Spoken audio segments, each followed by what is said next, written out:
Can you dig into that a little bit more about what does it mean to train the imagination? Because I don't think most people would immediately associate those 2 words, training and imagination. Yeah, it seems bizarre, but the imagination really does need to be exercised. It's not maybe one way to kind of think about it is that the imagination, when we're talking about the sacramental imagination, is not fantasy. Imagination instead is actually part of the soul. It's linked to the part of the soul that the ancients associated with memory.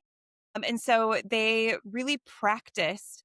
All right, if I want to remember Orthodox belief, I need to actually impress that upon my soul to train my imagination so that it will actually stick in my memory. So they compared the imagination essentially to a wax, a form of wax that is imprinted by whatever forms or shapes are impressed upon it. And I've always really appreciated that metaphor because it reminds us that these images that we see, the stories that we pay attention to actually do shape who we are, who we become, what we value, what we care about. But we're oftentimes not paying attention to those, while traditionally, there really was this active effort, this training to ensure that they're imprinting that wax with the right kinds of images, with stories that are going to make them more virtuous, with the kinds of things that will help us to become more like the God that we're professing we believe in. So if we just ignore the imagination, the threat or the possibility is that it will get essentially stamped